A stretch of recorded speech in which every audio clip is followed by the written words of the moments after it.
This is Shipping and Handling. My name is Josh Gregory, and today we have a full studio. So we've got Tommy, Rick, and Marty Turbeville all here in studio. So welcome into the studio today, guys. Good to be here. Thanks. Yeah. Thank you.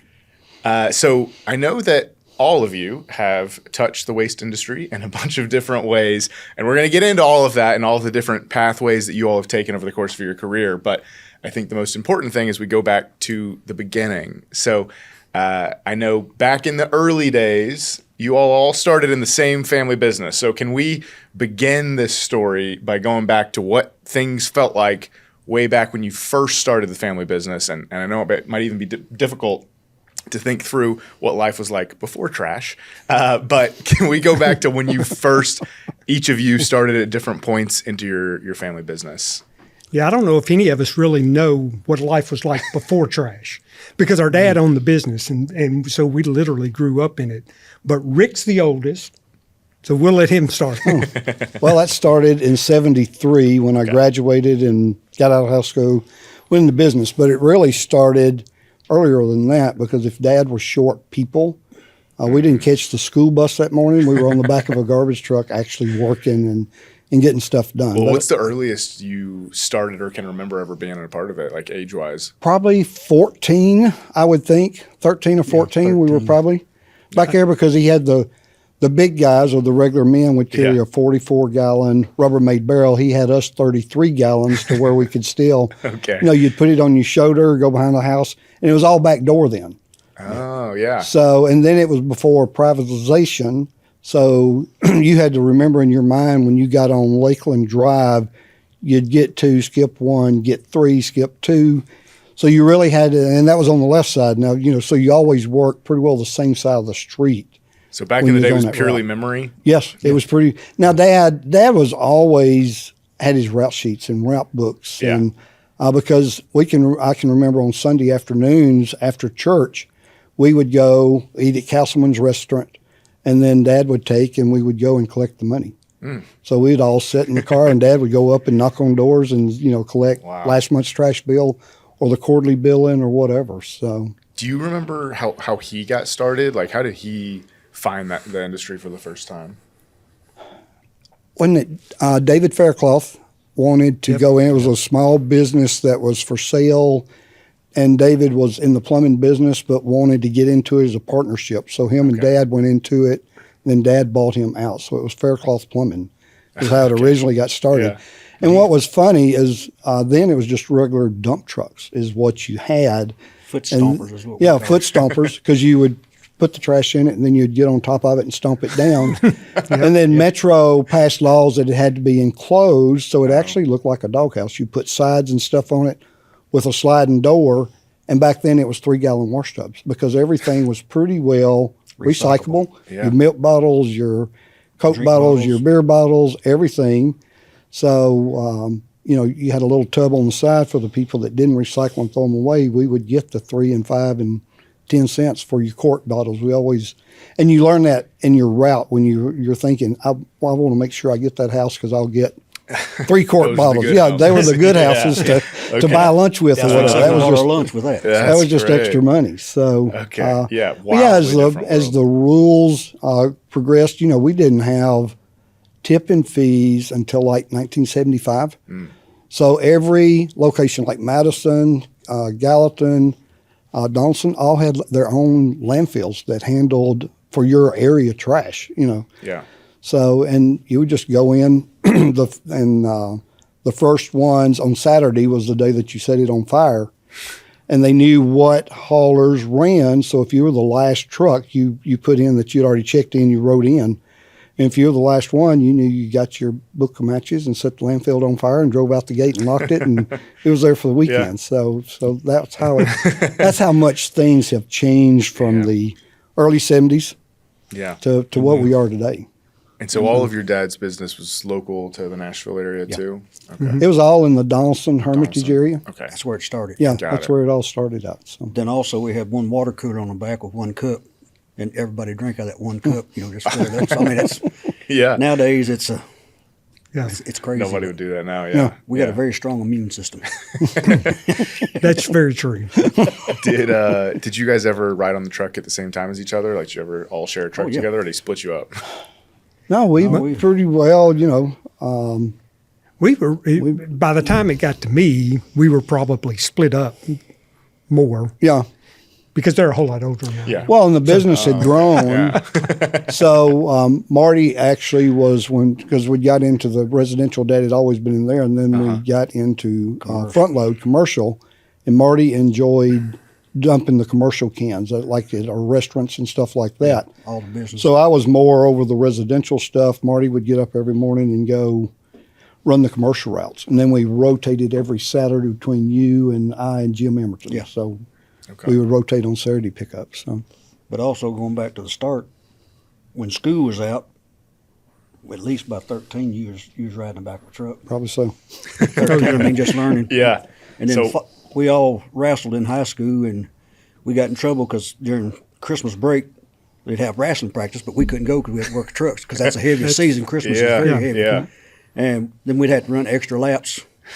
They'd have a morning practice and evening practice, which they don't do that no more because kids can't take it like they did back in the old days. Yeah. But, Yeah, and the coach would get mad at us, but one summer, he worked. He needed a job during the summer, and he worked, and he said, okay, I'm not doing that. Yeah, I was about to say, that's got to be strength training at least. Yeah, because he had asked at Christmas time if Dad could he bring the wrestling team out and put them all on trucks to make them haul garbage. That was so, after he had done it. So. Yeah. And realized we already had a workout before practice started the evenings.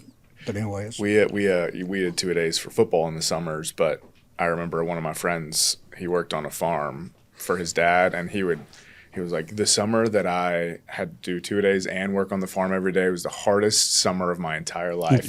You just are tired all day. So I'm sure you guys experienced some of that, whether it was before or after school, you're in it. Yeah, it wasn't no late night running around during the summertime because you knew you had to get up. And the trucks left at 6. So, and that was something Dad always made sure that you were up whether you worked or not.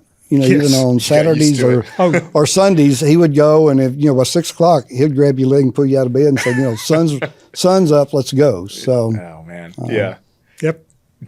I'm curious, did any of you resist it? Did you think there's no way I'm going to get into the waste industry? I'm going to try to avoid it. Oh, I absolutely was not.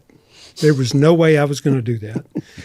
And when I was a teenager, Dad would embarrass me. I would, have friends. We'd come over to the house, and Dad would ask where they lived, and he said, "Oh, your garbage cans are back behind, beside your garage." And I'm like, "Dad, really?" Yeah. Or you'd go back after work in the summer, and girls would hold their nose and say, "Shoo, you stink," and this, that, and other, because you're a garbage man. So yeah, Tommy Trash. Yeah, that's an easy one. Yeah. But yeah, I absolutely was not going to get in the business. And then look where you are now. You're all in the studio talking about it. So none of you were successful Tommy there. went to college, though. He's the one out of 4 kids that went to college. So he at least got away for a little bit. Yes, for a little while. Yeah. So you all stayed all in the business the entire time while your dad, like all the way up to your dad selling the business? You were all part of it? Yes. Mm-hmm. So did you took a break for college and then came back, or had you already sold it by the time you went to college? I was. It was after I got out of college, about a year after when we sold the business. Yeah, we were probably in negotiations because it was kind of working you in on a job and stuff like that when we were working on selling the company in '82. So, do you know how big your dad's business ever got? Like before you sold it, like what was kind of the peak size it got? We had 5 front loaders and I think 14 residential trucks. Okay. Yeah, and we was picking up right at 9,500 houses in Metro Nashville twice a week. Yeah. So they started doing the annexation and stuff, and you had to bid on it and stuff like that. So you did win some municipal contracts? Yes. Yeah, we were the largest contractor for the city of Nashville. Okay. Residential. Yeah, we was the biggest independently owned company in Nashville. Yeah. Okay. When BFI purchased us, so we was... Okay, so definitely this was not a trivial family business. This was a very large operation by the time it was over. Yeah, and then one of the reasons BFI bought us is because they weren't in residential at all. They were strictly the commercial and roll-off trucks. So they wanted to, BFI was growing and wanted to start getting into the residential side. And we were the residential player. Okay. So talk through kind of the beginnings of the end of your family business. How did your dad decide to get out, and kind of how did that process look like as you started to head toward a finish line with that business? It was more like, I know Dad, just in the commercial side of the business, was very expensive. And Dad had everything that he'd ever worked for and owned. In fact, the bank had an insurance policy out on Dad in case something happened to him and he passed away. Pay the loan. Yeah. But Toby Robinson was our banker. Sales Commerce Union in Donaldson. Yeah, Commerce Union in Donaldson, if that tells you how far back it is. Yeah. And, but it got to the point that he's seen us growing. We were paying our notes, and you'd go back to borrow more money. And he finally said, Dad, look, Andy, we got to get an insurance policy out on you just in case something happens. Yeah. That we're protected and covered. So. Yeah. And when you go back to the early 80s, interest rates were 15, 18%.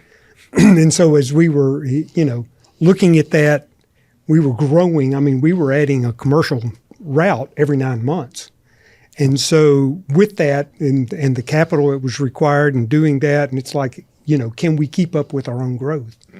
And the two big guys at the time, BFI and Waste Management, had shown an interest. And so Dad said, well, what's it going to hurt to talk to them? Well, also, then they went to the point when Dad first said no, they come in and tried to put us out of business. Mm-hmm. I mean, they did. They sent salespeople out and said, anywhere's got them brown A&R dumpsters, go in and whatever they're paying, lowball it. I guess that didn't work. Of course, I was over the front end loader, so I know 1 week we picked up about 70-something boxes with about, and we didn't have contracts. I mean, we just, we had the McDonald's, we had the U.S. Postal Service, we had Co-op, even up in Laverne. So we run Laverne, Smyrna, Murfreesboro, and so we had at the main plant and Co-op, I had 18 boxes in there that we dumped daily. I mean, it was in the post office, the main down on 7th and Broad. We had to dump it twice. I had to be in there before 5 o'clock in the morning before the mail carts start pulling in there, because you had to back out across block 7th Avenue to dump them. So we had to be in there by 5 and dump 2 and then come back that evening. As it was coming back from the landfill, I'd pull back in there and get 2 more. So it was, and backing down them alleys uptown. I don't know why. I chose the front end loader. So and we're going to talk more about kind of the more of the independent model a little bit later, but when you think back on this side of things, a time like that where you had somebody coming in who's the biggest player in the market trying to undercut you, what do you think it was in your business that helped retain customers and still survive in a situation like that? I would say it was 2 things. One is Dad had been in the business a long time and had a great reputation for service. It was that and the fact of we were able to be consistent in what we did. So it was his reputation. And our service. Yeah, and the service. Because a lot of them that left us turned around within a month's time, called, said, hey, they ain't getting my box. It's cheaper, but it wasn't worth it. Yeah. Right. We want to throw back if there's any way possible. So. Okay. Yeah. So that was. So you survived the undercutting. I guess they came back to the table after that for negotiations. Yes.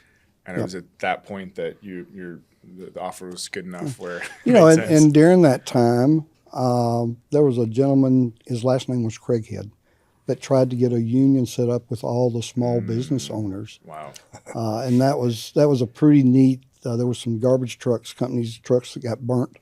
And stuff. We never joined it. Yeah. Dad just said, nope, we're good enough. We don't need nobody else to talk for us or negotiate with us and this, that, and the other. So there's some interesting politics going on in the background too. Yes, there was a lot of that stuff going on. We had threats and they was threatening to shoot our trucks up and burn them and all that. So there was a lot of mitigating factors. It was like, this is the right time to exit the space. We got the right offer for it. I guess the icing on the cake, though, was when my oldest daughter was born. It was 16 below zero, January the 10th, and none of the trucks didn't want to start. Daddy stayed up all night long. We had space heaters because that's what we had to do, because our trucks parked outside. Yeah, so they have to. So we had space heaters plugged up and Dad spent the whole night trying to keep trucks running from gelling up. And he said, boys, I'm too old for this. And, we're being courted pretty heavy, so let's talk about it. So. Yeah. I think that's fair. There's always going to come a point, like, we tell people all the time, if you haven't planned your exit ramp, then you're making a mistake, even from day one. It's always a part of the conversation. So you always come to the time where it's like, this is the right time, this is the right way to get out. So at that point, the three of you, that's the business really you've known your whole lives. So when you're seeing that end point for your father, what was kind of going through your heads? Is like, was that a point where you thought about leaving Waste, or is that really trying to figure out how you stay in it? It was pretty well a guarantee. Dad negotiated all of us jobs. Okay. And that was part of the process. Yeah. Well, and I know they told Dad, they basically said, Andy, you can come along, but one of the reasons we want you is for your three boys.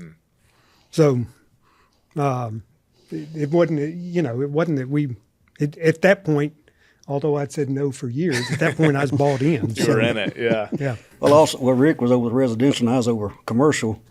They tried to compete against us and realized, hey, these, That's true. And that's why they wanted us. Of course, the deal was we had to sign a non-compete that we couldn't go in competition, a year-to-year contract, that we wouldn't compete against anywhere that they was established.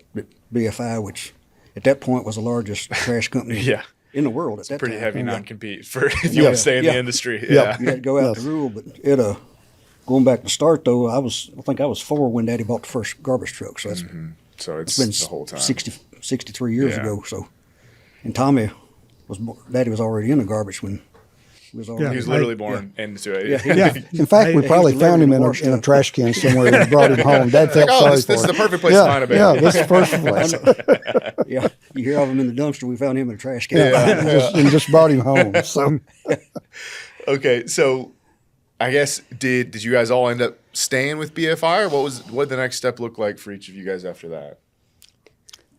I stayed with BFI for 20 years. So, 82 to 2002 is when I left the company, but did multiple jobs for them. I was in the Nashville area till 85, went to Huntsville for a year, from Huntsville to Memphis. Was in Memphis for 2 years, and then I went to the regional office, was a regional ops guy. Okay. Did that, then they shut the regional office down in Memphis, moved us to Pittsburgh.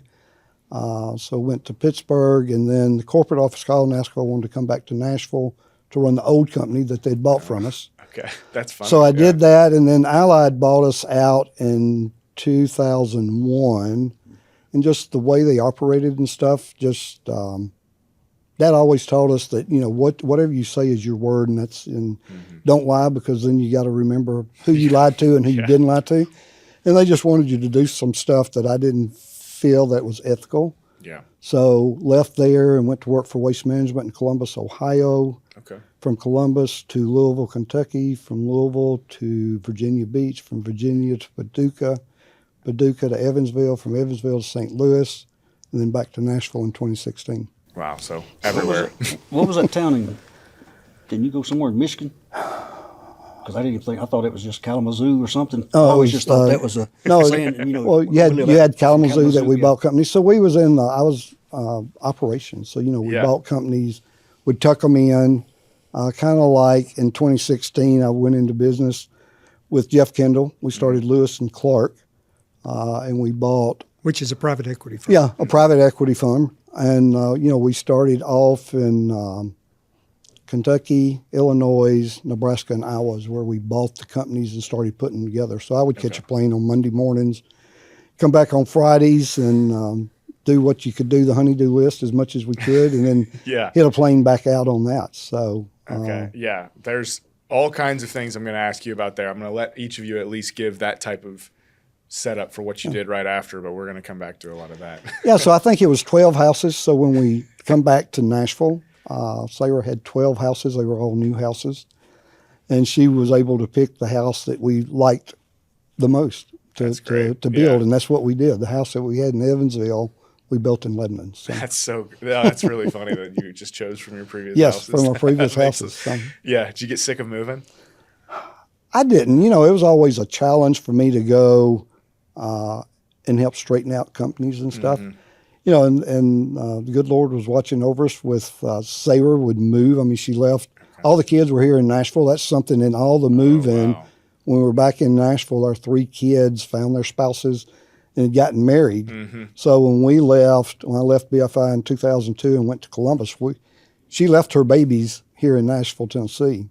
Yeah. So, it was an move. anchor pulling you back. Yeah, it was. So now, the agreement was she would go and maybe come back for 2 weeks at a time. Mm-hmm. Because when you're in there and you're in these new businesses, you'll work just endless hours to learn the area, to learn your people, to set up stuff that, because it was normally a broke company that you had to go in and fix. Yeah.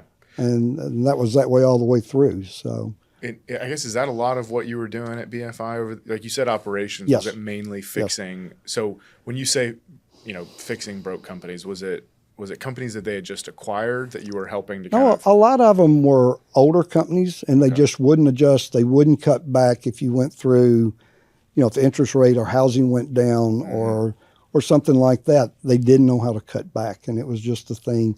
A lot of it had got to where people would get as a district manager or area manager and didn't want to get their hands dirty. Mm-hmm. And when times get tough, you have to have it in you to go back and do.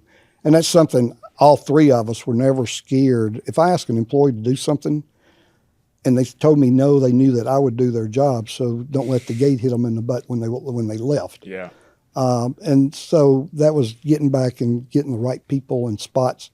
And you would see it after maybe you promoted this guy to another area and you put another manager in there that you thought it just didn't work. Mm-hmm. So you had to go back in and work and see what he did, make it go backwards. Or, a lot of times it could have been competition, just the way they were pricing, or your service went backwards. And, that's something people pay for, that if you don't give that service, they don't want to use your service anymore. Yeah, they don't want you. Yeah. Or the health department, a lot of times the restaurants and stuff, health department come in and get inspected, and that garbage can back there was something they looked at. Yeah. So, were you mainly working with? Were they BFI employees or were they previous independents like you all were? No, they were. Now we did when I went to the regional office. Mm-hmm. So when I was in Huntsville and Memphis, I actually ran those divisions, and then when we went to the regional office, it was, I had 14 states at one time with multiple locations in it. So, you would go and work those and go in and learn the people and see what we could do to help. It was always a laugh. I'm from the region, I'm here to help. And it was but you really had to have a lot of faith in those guys because, I was there. I would give recommendations of, you need to do this or do that. Or an employee to get rid of. But I never would do that because I left town and maybe not back in there for a month. So, they had to be the boss. And they have to make those cuts. And to have the broad shoulders to make those hard decisions. That you're going to be gone. Yeah, so if you just come and cut and leave. Yes. And I think that's also in doing that and learning, there was a lot of learning that when I went in with Lewis and Clark, I had that experience in knowing you had to have good managers because all the locations I had couldn't be there every week. Yeah. And you didn't want your phone call going off at 3 o'clock in the morning or 2 o'clock or whatever. So yeah, I'm going to come back to Lewis and Clark because I definitely have some questions about that. But we'll let Marty talk a little. We'll go in. Age order. We'll make sure you're last. Best for last. Right? Best for last. So Marty. He stayed with BFI. Did you too? I did for a while. When they bought us out, they put me over the shop. Larry Langford was in charge of the shop, which we had 101 trucks running out of Nashville operation at that point, counting pickup trucks, service trucks, and all that. And our tire budget, of course, was going to Bordeaux Landfill, and Bordeaux Landfill, it wasn't nothing to have 40 to 50 flats a day on trucks when you got that many trucks. Yeah. When you're backing in over boards and all that stuff. And my tire budget was running low, so I went to Dick Mahaffey, which was district manager, and said, listen, we need more money because we're running out of tires. We got 2 more months to go on this year's budget, and we have no money, and we're out of tires. Yeah. He said, well, can't do it. I said, all right. So I started pulling spare trucks into the shop, jacking them up, taking the wheels and tires off. And he come by out through there one day, and he asked one of the employees, he said, why is this truck up on jacks? And he said, you need to go talk to Marty. So he come in, I said, I ain't Houdini, Yeah. I can't make tires appear with no money. No dollars and no tires. I have no tires, and we got trucks on the road. You want trucks to keep running on the road, running their routes, or you want, them just sit there for half a day till we can come in, fix tires, and go back. But anyway, that's why I was concerned about coming on here. And that's what my wife said. Don't get arrested down there, because I say what I think, and if you like it or not, that's what we want to hear. Yeah. But so after that event, it was about 2 weeks later, he called me into his office and said, Cleveland, Tennessee has got an opening, and I want you to go check it out, see if you're interested in it. So I said, okay, but I didn't realize at the time, it's when you book him, he knew he was a good employee. They didn't want to lose me, so they found somewhere else to ship you. And like Ricky situation, the guy that was running the Cleveland operation was had his hand in the cookie jar. He was actually setting boxes out and handwriting them on the truck driver's route and going by and collecting them personally, which, he was putting a little money in his pocket. Got it. And so I said, well, I'll go up there and look at it. Drove up there and, stayed 2 or 3 nights looking at it, trying to know. And I come back and they said, well, what'd you think? I said, I believe I can do it. They said, all right, next Monday, it's yours. So convincing my wife, which, like Ricky said, everybody was in Donaldson area, the family and all that. But so we went up there and stayed in a motel, which we lived out in the country, and go living in a motel for a couple of months while we was looking for a house to rent and all that. It was kind of culture shock. But then that was in 80. Then 84, after I run it, there was some things changed in corporate. And make a long story short, I'd been working 6 months without the contract, signed the contract, and I keep going to Chattanooga was kind of over me, which was, I was in Cleveland, Tennessee, and Chattanooga, Phil Morris was. And he said, don't worry about it, we'll get time, we'll negotiate it and all that. Yeah. Well, I ended up having a vacation plan to come to the farm I live on for deer season, and the guy they had was going to pull out of Dalton, Georgia to run my operation, got pneumonia, so he couldn't. So they called me and said, anything you've spent, reservations, all that, we'll reimburse you, but, if you can postpone your vacation. I said, well, I was just going to my farm, so it ain't no problem. Well, the year rolled around. Traveling overseas. Yeah. I ended up doing that for him before it was over. Yeah. But anyway, make a long story short, like Ricky said, when you got an operation run 6 days a week, 60 to 75 hours a week is pretty common. Mm-hmm. So my oldest daughter was born in Nashville here. My second daughter was born in Cleveland, and I was working 80 hours a week. And so I was never home. Mm-hmm. We was in the process of building a house. We bought a house that a couple of people we got to know got divorced, and it was just dried in. I mean, you could step one out in the house and see the other. So we bought it, and when I wasn't working for the company, I was working on finishing the house. And she got to the point she didn't know nobody. All she did was stay home and raising 2 kids. And she said, and they houdini me when I want to take my vacation next time. They said, you're going to burn your vacation up quick, this year. I said, no, I ain't. This is what y'all owe me from last year. In corporate, of course, regional didn't have no problem with it, but corporate's the one kicked it back out. So I said, you know what? I'm about to end up in divorce over this company anyway. So so I give them a notice, but then they turn around and come back and made me an offer. I said, when I told you, I told you for 6 months. Yeah. Our contract's over. We need to negotiate because it's always, it's in the contract. Consumer cost living and how production wise. Ricky had to deal with that.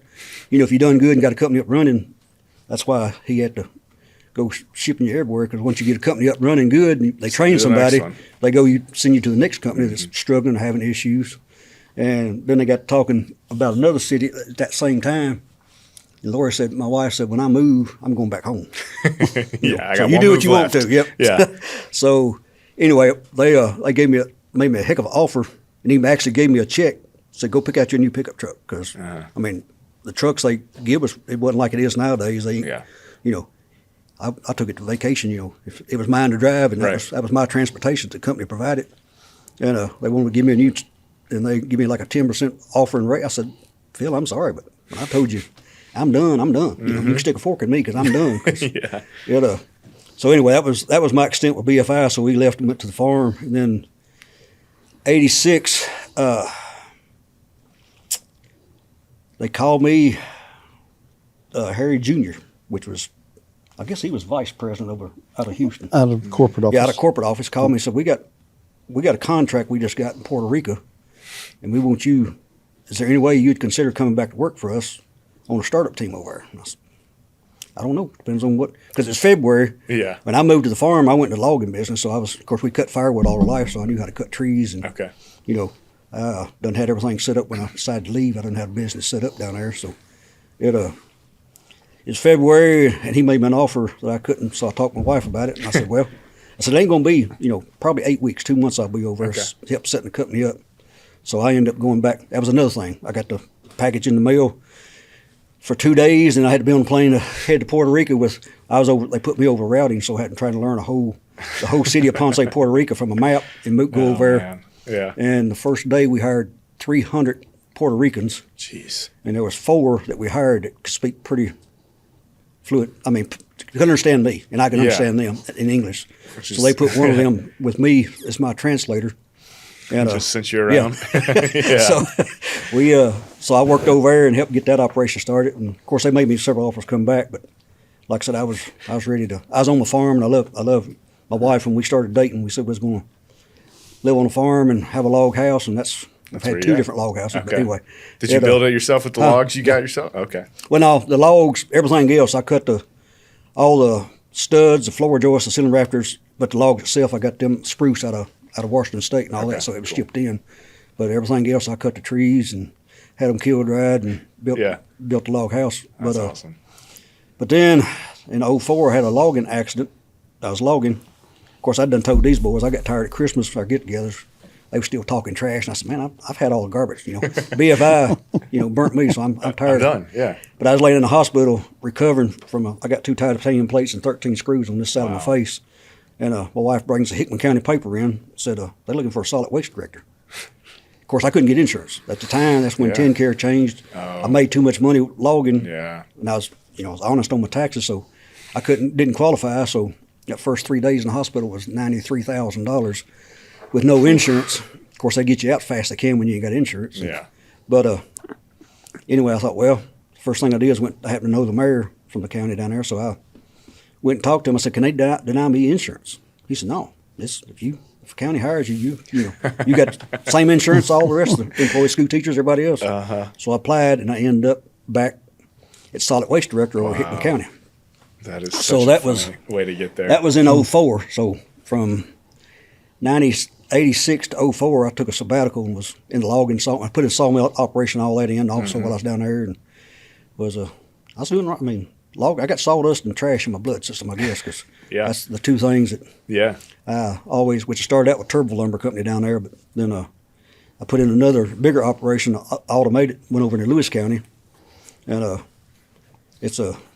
ended up calling it Just Wood because everything I built, I love woodwork, so I named that company Just Wood Sawmill. That's great. But when I went back to work for the county, like I said, in government, there's nothing like private enterprise. I mean, it is crazy. BFI, if I needed something, I had a stack of POs, I write a PO, go to Carco or wherever, Mike Nagarata, get the parts I need and come back. Well, government, you got to request a PO. It goes to the finance department. They look at it and say, if you got the money in that line item, I had 964 lines, but I even had to budget my wire from my balers was a separate line item. The oil, the hydraulic, everything was separate line items for government.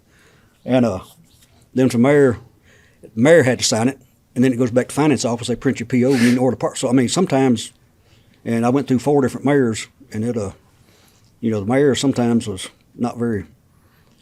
They didn't realize what they was getting into when he ran and got elected, and they wouldn't be there. I've gone to his house with paperwork to say sign these, so I can go. I need to do my job. But then, and our mentality was, service is everything.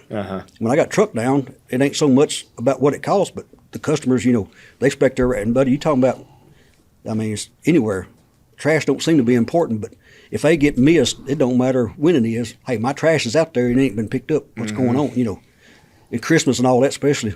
But anyway, it was interesting. So I was trying to learn all the government laws and all that. So I got real involved with the state, and me and Mike Swinney, which was Murray County solid waste director, we'd go to all the TDEC solid waste meetings. And of course, you had to sign up if you want to speak on anything. I was on there every time, so asking questions. And they started passing mandated laws with no funding, and you can't do that. You're not supposed to do that. But anyway, I ended up. Mike Apple was over Tennessee TDEC, the trash division, right under. I think Haswin was, but anyway, he said, "Y'all need to get organized." So on the way back to Murray County. We said, well, let's get organized. So we started a group called TWIST, it's Tennessee Solid Waste Directors Association. Okay. And it's 19 years old, which I carried Tommy down this last year to our fall conference at Paris Landing State Park. We have 2 conferences every year, but we end up getting our 401(3), whatever it is, for nonprofit organizations, and we got 68 counties that's all involved, and we've made a difference on. I mean, the counties get together and we can stand up against the state now. So I was one of the 7 that helped get that all put together. And then let me see, in 2008, Phil Bredesen was governor, and the Act of '91 is when they regulated all the solid waste. I mean, because there was like 105 landfills in Tennessee, and most of them was like what Ricky said. I mean, it was, they just found a hollow somewhere, wasn't many people around, and they dumped everything. I mean, we had Donaldson Hospital and stuff like that. It didn't matter what, it went to the same place that your house trash went to. Set it on fire and close the gate. Yeah. That's well, you shouldn't have said that. But that's well, it was. Back in the day. That's history. We got time on our side for that. Yeah. There's probably a lot of things that we got time on our side for, so it's not the first or the last. The Act of '91, it was time to redo Tennessee wanted to do the law, so Phil Bredesen asked would I serve on a task force. So making the new rules for solid waste, Division of Solid Waste. So I was on that for a year and a half, and we was talking politics when we was eating breakfast. It's amazing when you get in there, which Ricky's boss started Liberty Tires. Make a long story, tires is a 4-letter word in the trash business. Because, I mean, the dealers, they ship tires in here from everywhere. The dealers sell them. They're not responsible. It ends up responsible to the solid waste division to dispose of them. Got it. Which you burn tires is, they got carbon steel beads in it. And that's carbon monoxide poisoning. And so you've seen it on news about tires is, like I said, a 4-letter word. But anyway, I was voting against. They was trying to make it. Well, that's the county still had to take. And I was on part of the subcommittee that was trying to get that rule changed, that it go back to the dealerships. Goodyear, BF, all the tire companies should be reliable, because at the hospital, and the point we brought up at the hospital, when you come out of there, even though they give you all the medicine, they don't take all your leftover medicine and say, here, you got to dispose the hospital. Yeah, they so that was a point. But then there was a lobbyist that was involved, which for the tire company, Bridgestone, Firestone, all that. And it's amazing, just small town stuff like that. I got offered to sit down and have lunch with him. I got offered all kind of hunting trips. He wanted to know. He started out just wanting to know what I did for a hobby and what I like. And I said, I can go out in my backyard and shoot a deer. I don't need, Yeah. You ain't going to convince me to vote for you just for a hunting trip. Yeah. A $10,000 hunting trip, I ain't. But so I served on that, and like I said, I started getting knowledge for. And then Jim Fike asked me to, after being that, they decided to do a tire task force after the new rule making. They come back with the new rules that they set in place, and went for 2010 to 2025, and 20.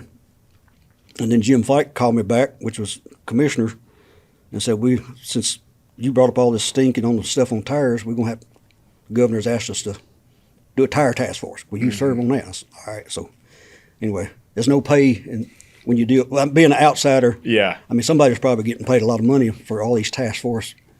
So anyway, I dealt with that, and then Bredesen lost election, and of course Fike lost his job, so they dissolved we never did get nothing in legislation. But CTAS, which is through UT, Mike Stooksbury has been there with him 30 years. I've helped him a whole lot on writing laws, trying to get legislation that goes through for TDEC to help solid waste. Because the state. And TDEC also changed it from solid waste assistant to solid waste management. They turned into telling you're going to do this, like it or not. Well, my wife said don't get political, so it's a typical thing of what's going on in today's government. But anyway. Yeah. So, how long were you in the government until? I was a year ago. This past November is when I retired. Okay. And I got to the point, because every year, the way politics works, commissioners run, and every year they appoint new committees. For each department. Yeah. I was the only one who had an office in the court. Me and the zoning board is the only two that's not elected officials that I had an office in the courthouse, which I didn't stay in. I stayed out at the main transfer station. I had five other sites besides the main where we loaded all the trash and transferred the household trash, and then we had an active 3 and 4 that we actually buried on site. And it got, they would, every time a new committee would get appointed, they come in thinking, like Ricky said, people think it's trash, Yeah. All you got to do is be able to walk up and pick up a can and wave a magic wand and trash disappears, and it ain't that simple. That's how people think about it, though. Like that's how we talk about it. Like it's in a perfect world, you never think about your trash, though, right? For the average consumer. And stuff when I was on that task force, I had some good people that was working with me, and I mean, if you go back and research 90% of the third world countries, that's where it starts. Mm-hmm. They don't manage their trash, which contaminates the water. When you ain't got good water, I mean, that's where disease and all this stuff plagues, and I mean, rats running around worse than my hog barn is right now.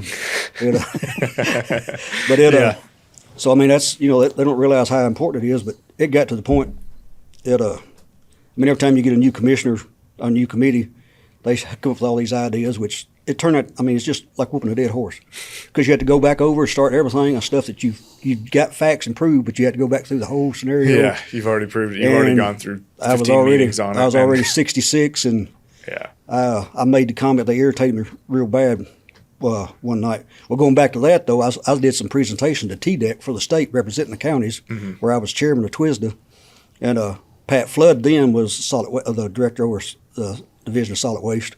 And he introduced me as Marty Turbeville instead of Turbeville. He said if a state's ever had a thorn in their side, this and here's one that can do it. So to your face, yes. Well, he announced me at the conference, Solid Waste Conference, what TDEC puts up on Gatlinburg. Well, it's been in Chattanooga the last 4 years, but at Gatlinburg they had the annual, its 45th anniversary. Yeah. But I did a presentation up there for TDEC, and they introduced me as Turbeville stuff. Of course, most of them knew me because, like I said, they was When you help organize a group that stands up against them, it don't take long. They know who you are, and a name you can't forget. Yeah, and that's true. I've always wore for 20-something years. You got a look, you've got your look, and all they say. If they say I can't remember. We're not saying it's a good look. Yeah. No. But they would say, I can't remember his name, but he wears a straw hat. And everybody's all right, that's you talking about Marty Turbeville. Turbeville. So, yeah. But it just got to the point where meeting. I give them a 2 months notice, which I'd been talking. Me and my wife been talking, and I done told all the employees. I said, I'm getting tired of this. I said, it ain't fun no more. Yeah. And I forgot exactly what they brought up. I said, let me tell y'all something. I'm about having my fill of politics. Yeah, and there's always that with government. Yeah. There's always going to be. And I said, I need to go to my farm. I said, I got pigs, chicken, goats. Yeah. I had peacocks in, but like I said, wildlife we got a lot of critters around there that I've eliminated a lot of predators that's don't need to be. You don't want to track that too much. Yeah. But I said, at least I can go to my house if one of my pigs or goats or chickens or whatever makes me mad, I'll kill them, skin them, eat them. I can't do it with y'all. And I said, I'm feeling Pentecostal. I'm going to lay hands on them. Oh, man. I said, I'm an ordained deacon in a Baptist church, but I ain't going to be saying heal when I lay my hands. So everybody's like, you know what? I think it is time for you to retire. I think we agree. So the chairman of the committee said, well, we know how you feel. I said, Riley, I've been telling you, for a long time. He said, I know. He said, there's several offices that support you and wants to do, do stuff. We are still running today what was started in Act of 91 at the same rate that we charge each resident $90 a year to get rid of their household trash, which we truck it to West Camden, the waste management landfill. And today it's still $90 a year because commissioners got the final say so. It don't matter what my committee presents. When you had 21 commissioners, I had 7 on my committee. You had to have an odd number, so they have 7 districts, so 1 for each district represented on each committee. And if they couldn't get the rest of them to go with it, it doesn't matter. Yeah.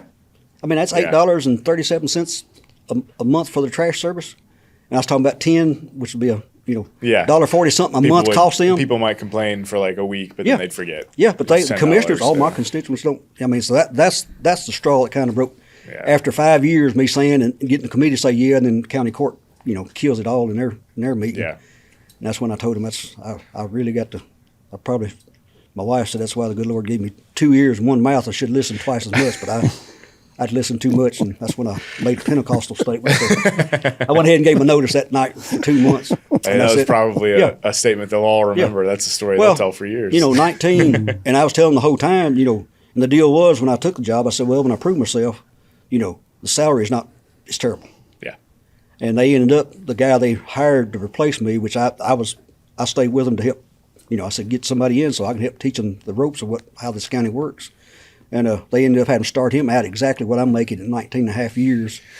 After 19 and a half years of getting the consumer costs, Yeah. And So, but anyway, that's I knew another of the straws that broke the camel's back. Yeah, I mean, that's just but so since November, last day of November, well, congratulations on your retirement. I'm working harder now than but full-time farm life. Yeah. But I'm loving it. Like I said, I love the animals, and I get up when I want to. The pigs, they're hungry no matter what time you go down there. The animals, so but anyway, then Tommy called about this, so. And now you're here, so I got you off the farm for a day at least. The work don't stop though. I still got work to do when I get home, but anyway. All right, so that's the BFI to logging to political journey. So Tommy, where did your post family business life take you? To BFI immediately, or BFI. While I was with them, I had 7 cities in 16 years. Okay. As Rick said, mine were fixing broke places. Mm-hmm. So all of those were existing facilities except for one where we had bought a company and asked me to go in and get it set up. But that's what it was. I mean, it was places that were broke, and again, variety of different reasons. Most of it, when it came down to it, was poor leadership in some shape, form, or fashion that was there. But so 7 cities in 16 years, and had an opportunity to come back home, Nashville. Mm-hmm. And everybody got pulled back eventually. Yeah. And so after that, I stayed in the logistics business, but stayed there until semi-retired a year ago. Yeah.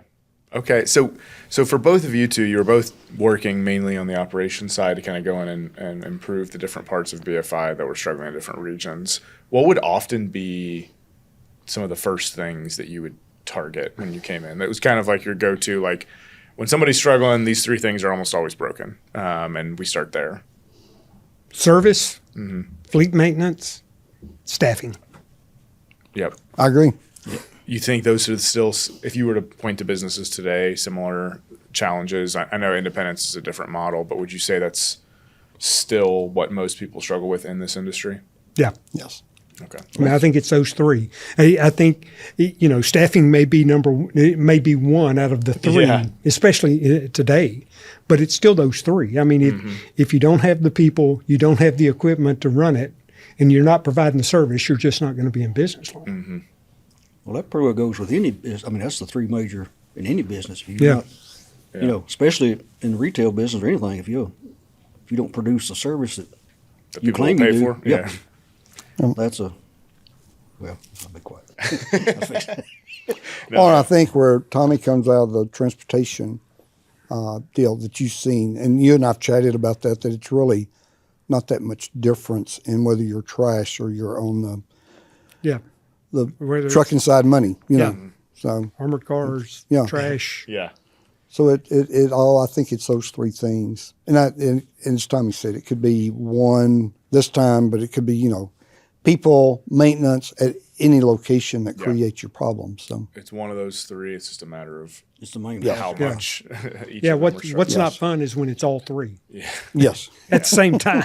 Which of those is the hardest to fix? Probably at the end, it was a people issue, and that's. I'm so glad I'm out of it now. Is not having to deal and find people. A lot of people, as we were in high school and the nose got held and, you're stinking garbage man, it still kind of has that view now. Mm-hmm. But, a good front loader driver can make $150,000 a year. Yeah. And that's what people don't know about that industry. Not at all. So, no. I think so many people think the industry itself is a low class. I mean, and it's not. I mean, it's a good living. You can individually you can make good money. As an owner, you can make very good money. Yeah. And they're really self-employed. I mean, you put them in a $300,000 truck every morning and a route sheet to go and service your customers. So it's really, they're as close to being self-employed as they'll ever be and not have the responsibility of paying the notes and fixing the trucks and this, that, and others. So I just think that's one of the things that really people got to So it's just an awareness piece. Like you said, staffing is one of the hardest things to fix. It's just because when you put out job ads for this industry, like a typical CDL driver may not realize what this type of opportunity offers. Yes. Yeah. I think it's that. It's being home. It is, and it's building a culture. Most of the people, once they get in, if you build a strong culture and you respect your people, they stay. Well, that's going back to A&R. That's one of the things we did.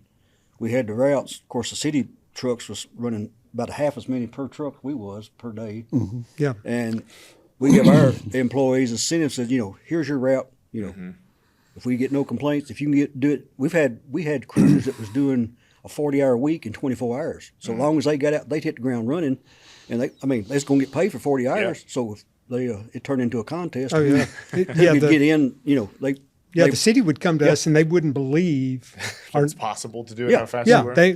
They thought there's no way that you're doing what you say you're doing, and it's because but they wouldn't get no complaints either. Right, and that's what we told the employees. Said, listen, we don't get no complaints about y'all skipping a house here and there or whatever. Yeah. We're not getting the ones that got the long driveways and stuff, because that was when you go behind a house in long driveways, put some exercise to you, and that's and our employees.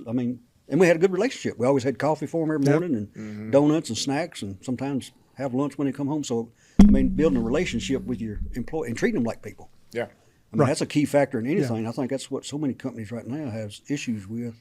It's just being consistent with having. Well, the CEOs and the owners and the stockholders are worried about that bottom line and don't care what they do. All they worry about is what they're getting out of it instead of taking care of the employees. And that's treat the people as individuals. Yeah. So, I guess a follow-up question. So there were challenges that you dealt with when you're working in BFI. When you started with the private equity firm, were you still looking exclusively at small waste companies? Is that yes. And so was it similar types of situations that you're coming in? Were you trying to buy and fix, or was it like what was kind of the purpose of some of them were older people that had their kids, kind of like Dad with us. We all joined Dad, but they either didn't have kids or they had kids that seen that Mom and Dad worked their tush off to get to where they were and didn't want that responsibility. They successfully exited from the waste so industry. they were, they were ready to. They wasn't going to join it, and he didn't have any. They wouldn't have anything there. Yeah. Or you did have some that was in financial trouble that we would go in and it would work in as a tuck-in and stuff. So were they? But was it generally a situation where you guys were trying to come in and fix problems and then package and sell them ultimately? Like what was the? Yeah, and they actually, both of them that we've put together and sold actually happened quicker. Yeah. We had a landfill up in Iowa that some things on it. Waste Connections landfills had some issues. They didn't get their expansion. We had a brand new landfill that had 300 acres with options of property around us, and they needed that landfill. So, a whole lot of that, it really wasn't for sale. They come to us, and, 3 months we had that deal closed. So it worked. Yeah, that's really fast for a deal of put that us size. out. Just I real think quick, for him, so. it was part fixing, part consolidating to make something that was marketable. That's what you did. Yeah. So, and you look for the little single trucks. Single truck that was in your same area. You didn't have to add people. You didn't add a truck. So you'd kind of look at 3 months revenue is pretty well what you would give to those guys with little routes.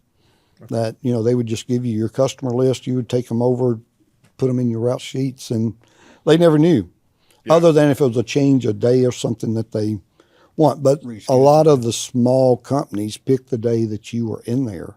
And it was a lot easier for the individual homeowners when they walked out and they seen your car out the street. It's like, oh, I need to pull mine out. So trash day. It's trash day. It's half of what helps me remember. Yeah. It's like, oh yeah, I'm the only one with the trash can now. Or my wife will kill me. So that's pretty well what you done, and then you just kept grouping them together and densifying your routes and stuff, and made them more profitable. So. And did you guys mainly target residential, or did you also look at commercial? No, we had commercial roll-off. Yeah. Mainly, roll-off, most of your companies like that were in the rear load business because they already had the trucks. So if you were going down Old Hickory Boulevard, you could pull off if it was a rear load container and dump that container with the same trucks. So none of them, we converted some over from rear load containers to front load trucks. Got it. Just because we had the financing and backing to be able to do that and put that in there. And then maybe not buying one of our other companies, send those containers to where we didn't put capital monies in for 2025 to buy new rear load containers. You would, swap stuff up that way. So. Okay. Now, we haven't touched on this, but I know when Tommy first told me about, like when we first met Tommy and we heard about this industry, I was like, I could have sworn that most trash routes were just owned by the mafia. So I was cleared of that notion. But how much of that, like, is any of those types of stories that you all ran into over the years in your different areas of the waste business? Does any of that still exist? I don't think it exists as it did. It's dominant. Yeah. It's not as dominant as it used. It's not as dominant. But one of the reasons, I turned down going to a particular city the city number 8, they were trying to get me to go to, because I knew there were ties in that city. And when I went into a new city, I disrupted the market. Yeah. And, I was not going to go there, take my family there, because I was going to disrupt the market. You would get noticed. Yeah. Yes. And so that was me. Ricky, when he was with the region office, was part of breaking we went into ties New York. in New York. Yeah, we went into New York City mainly and went in with the FBI to break up the cartel is really what they were called. You say mafia, it was really the cartel. Yeah. To where they would go down one street, it would be Tommy's side of the street, and I would go on the other side of the street, and Tommy better not cross. Or it was more not, it was mine and Tommy's agreement, but, there would be stores burnt down if Tommy's side of the street come to my side, that one customer, or they would find them dead or burnt or whatever. And that was, in the mid 80s. Yeah. So still recent. Yeah. But I think they pretty much broke those up. But that was, in the 80s, 90s. Yeah. And I still hear that some of that goes on, but not, pretty well. You got the east side of Broad and I've got the west side of Broad, and, we just mutual agreement, you don't cross that line. So now I don't want to just jump over the fact that you said you went in there with FBI to break it up. What does that entail? Well, it was really to prove that it was price rigging going on. Okay. The first hospital that we got in New York, we saved them $1 million in just disposal fees. Okay. Just of what they were charging, because you really had no choice. It's like, this is your new with a threat. price per ton. Yeah. But during that time, we had drivers that got kidnapped, and we had ear sent to us through the mail. Jeez. So, it was stuff. Wow. A new manager we put in New York, only Jim Cosman and I knew he was going there, put him in New York hotel. Told him to be at the office, we'd pick him up about 9. He ordered breakfast, and when he raised up the big shield over his breakfast, he had a dog head sitting on the platter saying, "Welcome to New York." Jeez. Yeah. So, that stuff really was there. Wow. So, and at the time, when you looked at New York, which was the biggest market, none of the private companies were there. Okay. Yeah. And so that was part of local. the sign. It's like, wait a minute. No, none of the BFIs, the waste managements, any of the big national, publicly traded companies were there, but that's why they weren't. And so. Yeah. So, it was there. We had another one that we put in. This was in New Jersey that we pulled the guy in. He bought a new house, had his family come in on move-in day and stuff. And that afternoon, he had a special delivery out, and somebody had shot pictures of his kids around the pool and said, "You'll never know when we fill it with acid." So he left us. Yeah, that's fair. It was just stuff like that. That was so. That's how it was. That they just really kept tabs on us. We were doing that before they closed the Mid-America region down and send us to the Eastern region. Mm-hmm. They would actually call me on my office phone and tell me I may not come in until Thursday or Friday from out of town and be setting up. And they would call and tell me what flight I was on, what hotel I was in, just setting up reservations for that. So the FBI started, when I landed in New York, they were with me from the time I was there till I got on a plane and flew back out. Jeez. So. Well, hopefully that is a mainly handled problem at this point. So, yeah. Yeah, and you didn't. I mean, it was just, and again, that was several decades ago. Yeah. But it was also just the big cities. yes, I agree. Yeah, I mean, The Chicago's, San Yeah. Francisco. the cities that you hear people talk about. Yeah, that you would the mob expect is- it there. Yeah, Yes. same cities. Yeah. So I think something too that is really helpful for people to understand. So, you guys are often talking about BFIs, like in waste management, the large companies. Is this still an industry that the only people running waste routes are these large companies, or are there smaller independents across the country? There are over 9,000 waste companies in the U.S. Okay. There's 5 big boys. Yeah.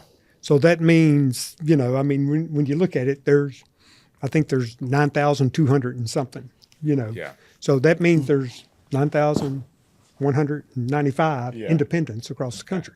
And research says that's going to grow at a minimum of 200 new companies every year. So that's new people getting into the industry.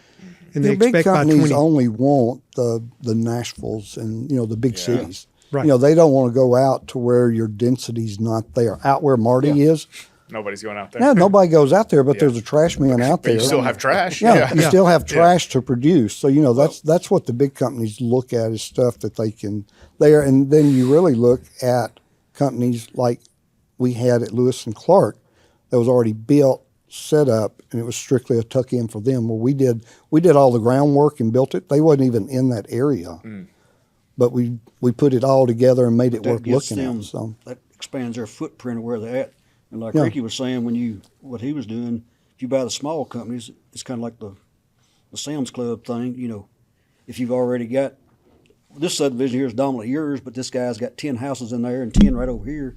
Well, you can take the same truck, you're doing that in just an hour's time with the same labor, run that man's route and increase your revenue tremendously on that. So that's that's the big 5 is they looking for areas.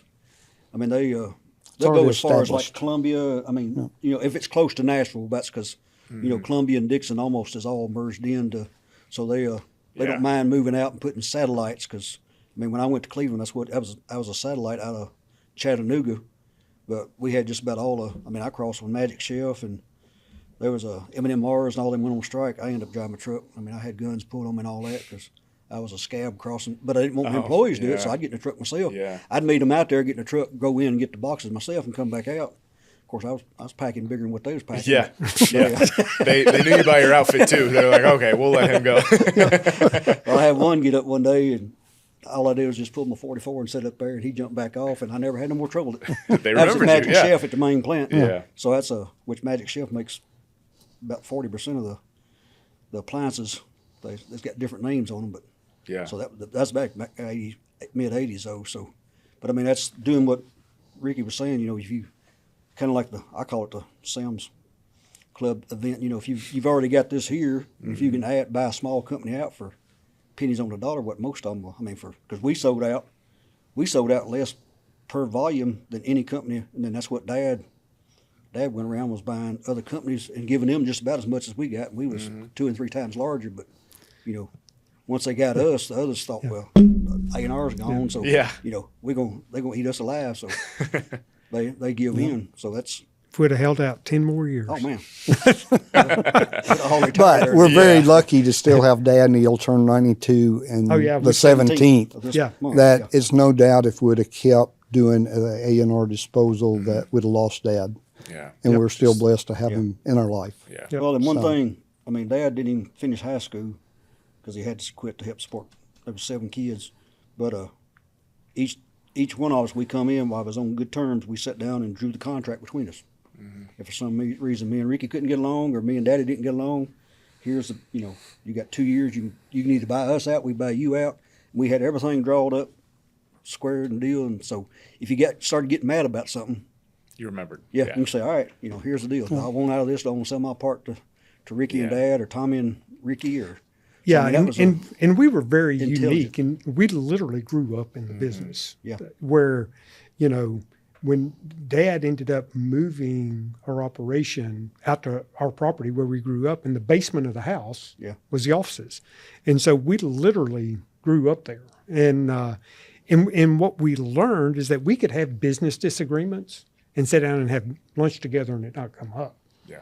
Kind of like Blue Bloods. You watch Blue Bloods on Friday night? It's a family, they're all the cops, but they have that Sunday meal and they have their we set everything confrontations. aside. We'll come back after dinner. Yes. Well, you're still a family. Yes. Family's first. Yeah, and very, very unique. Marty was very much maintenance. That was his thing that, he's gifted at. Rick was routing, and mine was the finance and sales side. He went to college. Gave him the numbers. And so we complemented where Dad was doing all that. We were all able to take certain aspects of that off of him and help the company grow and get to the point where we caught somebody's interest back. Well, we also learned each other's. When we started out between school, we was paid less than the regular hourly employees, and we had to get out there and. We was the one. Yeah, that's one thing our employees always said that you're the boss of something. Why are you out here? I don't have a choice. I like it. We get food on the table and roof over our heads. So. That's right. Yeah, room and board. Yeah. Yes. There was never an allowance in our family's life, never allowance. So well, it was. We got to sit down at the supper table and eat. Yeah, you were allowed to continue living there. That was our allowance. Yep. So when you look back, where your business started, what you saw over the years in the different places you went, how do you see the industry today? Do you think it's the same problems, same challenges, or are there new things that you guys never experienced back then or over the years that people are having to deal with today as contractors? I think the challenges are still the same. I don't think they're drastically different. There's a lot more technology now, whether it is in the landfill aspect and where before you just find a place to dump and it was okay, and the matches and that, where there's now transfer stations, and the way you pick up, especially residential, from throwing a tub on your shoulder to having, going down the truck and nobody gets out and arm goes out and picks it up. One arm bandit. But I think I think it's really just the advances in technology, but it's still about service, people keeping your trucks running. That's what it was, 40, 50 years ago. That's still what it is today. Probably the other challenge is with the landfills. Here in the Nashville area, Middle Point landfill, it's been there and it's fixing to shut down. So all the counties that go to it, I think they've got like 14 counties that bring their trash to it. There's 19 counties. 19 counties now. So when that thing closes down in 5 to 7 years, and it's, where are those counties? Because there's really nothing else. You got one down 65 at the Alabama line. You got West Camden. A landfill, West Camden, and then you're in Kentucky for any major landfill to take the volume. And I think that's something that's coming in the future that the smaller haulers don't have it. And if you got customers, you got to pay that disposal bill for dumping at one of their facilities. Yeah. And that, I think, could change the game because you've got to go back and price that when it's coming out of your pocket. So, but I agree with Tommy on all the other. I think it's all the same, but just changes in the environmental stuff and life's a landfill, I think, could change me and you being in the trash business now. Yeah. Well, landfill, I think, is going to be the biggest issue for the fact, and what people don't understand, because I had some financial partners that wanted to put a landfill in. We looked at Hickman County because it's got access to the interstate, and with Middle Point fixing to close and all that. And the 7 layers, there's 7 different layers in a landfill. And there's 6,000 acres joins my farm on the backside, company land owns, and every bit of that stormwater comes through from my farm. The 2 main hollows come together on my farm and go out, and it wouldn't bother me at all to have a class 1, other than the traffic. Because there's no, we're way out in the boonies and the access. But as far as safety of a landfill, being concerned about a landfill, it wouldn't bother me a bit. And people cannot, when I was bringing it to because I went ahead and retired first because I knew it was going to be a conflict of interest. So when I retired, this is when we got the ball rolling. And when we was just presenting it to the Solid Waste Committee, some of the commissioners that represented the area that we had purchased, had a contract on the land, spent $70,000 on the testing and all that to make sure it would work and, not contaminate Duck River or any of the streams around there and all that. And we ended up having to have 4 patrolmen there just at the solid waste meeting to tell the Solid Waste Committee and the board what we was wanting to present to the county, and it would have created in the first 4 years over $14 million revenue just on the tipping fee that the county would receive just by allowing it. That was my part to try to get passed through local government, and nobody wanted it. I mean, when, like Ricky said, with Middle Point, there's 19 counties. Every bit of their trash is in transfer station goes to Middle Point, and they actually don't have but 3 years. Because me and Mac still talk quite a bit, and he run Rutherford County, and that's another thing about being involved in. So when you're dealing with all the counties, you know everything. There's actually 23 permitted landfills, Class 1, that's household trash, Class 1 landfills in Tennessee, and there ain't but 14 of them actually operating. Some of them are sitting on it for a gold mine. We have some counties got a permit, which you pay the permit every year. I think it's $3,000 a year for the permit for having a Class 1 permit because you've done all the work and had it all, Wilson County and all that. But, every one of them saying we're going to have to take care of it but when that closes, I mean, that's why New York, because they're putting it on barges and have to ship it down the coast and somewhere else. And I mean, their tipping fee, my last contract was $36-37 a ton to carry all of our trash to West Camden. And New York, I mean, it's $120, $130 that's the low end. I mean, that's the cheapest. And I work with waste management and knew them real well. I was able to do an extension on our contract. I had it drawn up about so we could just keep renewing it. And it was a 1.25%, 1.25% rate increase each year. And I had the lowest tipping fee besides the county that actually was hosting the landfills. Yeah. And I mean, when that closes, I mean, Tennessee's going to be, I mean, people fussing about our $90 fee a year and not wanting to pay another, $1.32 a year. Yeah, I mean, it's going to go. Rutherford County, we're fixing to see that when because Rutherford County, that's why Mac left Rutherford County, because Williamson County, when Nancy Zion retired, Mac went from Rutherford County to that because he'd been trying for 10 years to make the politicians realize when Middle Point closed, because they got free hosting there, so. Big threat. Yeah, they had to run the operation, but they didn't have to pay a penny when it went to landfill. Because landfills, no matter what, landfills aren't infinite anywhere. And so that is just a. But everybody agrees, we need a landfill, but not we don't want to put it anywhere. Not in my backyard. Yeah, exactly. Not in my backyard. And that's and the technology that they have now, and the financial responsibility of whoever owns the landfill. Yeah. I mean, it's. You have to have a way to collect everything, make sure it doesn't get in the groundwater. Then you have to have a way to pump out any liquids that collect on it, treat it. You have to any gas, methane gas, and then after it closes, you have to show you've got financial responsibility to keep those things going for 30 years. That task force I served on went to 50 years. It used to be 25 years after you close post closure. Yep. Whoever owned that was liable for whatever was going on. If it started wreaking havoc. And all these landfills you hear about is the ones way before Act of 91, where they just dumped in the hollow when they. But you remember those things. Those are their memories that affect the public consciousness or a politician's consciousness. People always we talk about it every once in a while. You can go through Metro Center down there. That's a landfill. I've hauled trash and dumped it there in the 70s and 80s. Yeah. And there's buildings just like this Maryland Farm right here sitting on top of what was a landfill in Donaldson. I mean, just you go by and say, that used to be a landfill. Oh, you're crazy. Ain't no way. And what's funny, rubber is one reason tires are an issue in landfills now. They still walk, so there's just the traffic on them. You'll see a tire in Fountain Square just pop up through the asphalt, just where the vibration of cars and stuff walking on that, it still moves. So flexible, it'll work its way up through. Yeah. So that is a lot of years condensed into a small amount of time from you all. And I really appreciate all of your time and stories. And I really think that the idea here is for people to kind of see and understand what this industry is and can be and the different aspects. Because, one, I didn't know this industry existed at all before meeting Tommy, but also there's all these different aspects of it, from the independent to the largest. And then a lot of the things that happen on the politics side that are incredibly important for trash to continue to function in the cities we live in are just things that people aren't even aware of or think about. So I appreciate you all being here and kind of giving your perspective. Do you have one well, just, comment? Politics, I said originally I wasn't ever going to get in politics, but after working for them, I mean, I've had meetings with Marsha Blackburn. She's actually come to Hickman County twice, and I've been to Nashville to meet with her once, and she agrees. But she says the same thing when she starts bringing it before. That was when she's a state senate. Now she's in, and I've met her one time since then.